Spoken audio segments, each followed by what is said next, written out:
Scriflicious. Unlike many shooters of old, PlayerUnknown's Battlegrounds is a game of unforgiving but addictively satisfying gunplay. Long gone are the Halo 2 LAN parties with the fellas, and no longer are we subjected to the bountiful collection of gentlemen we met online playing Call of Duty who allege relations with our mothers. Instead, we embrace new challenges by dropping into uncharted lands with only our wit and the will to survive, dispatching our enemies with piece of cock-sucking cabbage patch looking mother. This game.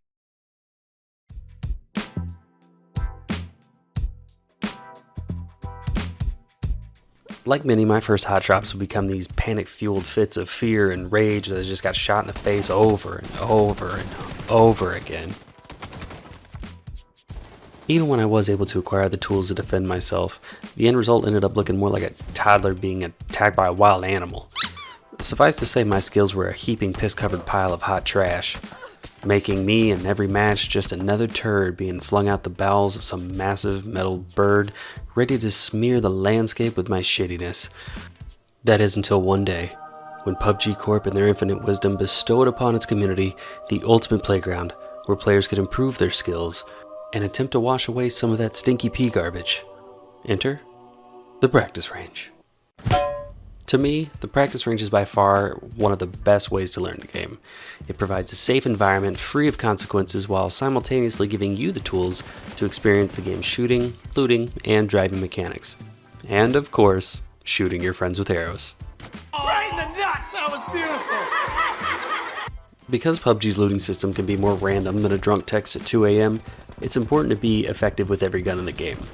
For that, you certainly owe it to yourself to take some time getting comfortable with all the close quarters weapons like pistols, shotguns, and SMGs.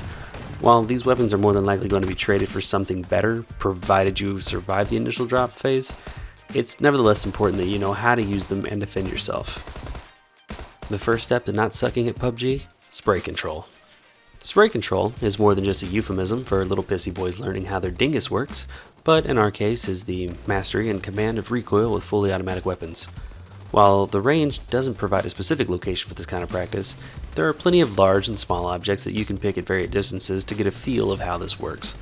I encourage any trying to practice their spray control to do so with every type of automatic weapon, both with and without attachments, so you know how both can feel. One quick tip is to work in crouching just before aiming to tighten up the spray pattern. With enough practice, this sort of thing will become second nature to you. Next up, optics. Since iron sights on guns range from usable to utter dog ass, you should use this opportunity to learn how each gun fires without them. Because PUBG is kind of a dick sometimes, it's incredibly likely that you'll find your first gun before you find a sight to put on it. It's no secret that shooting stuff is much easier when you have a nice little red dot that tells you where your bullets are going to go. Thankfully, the game provides a plethora of optics for all ranges and situations. While we can't objectively say which one is better than the other, it's still worth your while to practice with each of them. Segueing from our spray control topic, you'll be interested to know that each level of optic controls differently when firing guns in full auto.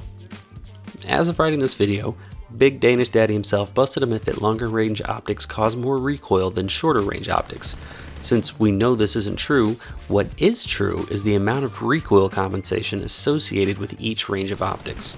Controlling your recoil with shorter range optics like the red dot sight or the hollow sight requires a lot less compensation than the 3, 4, and 6x respectively, as shown in this side-by-side comparison.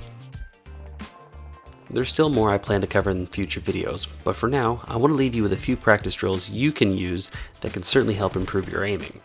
The container section is a great place to roam through and see how quickly you can hit all the targets, both single tapping and spraying in full auto.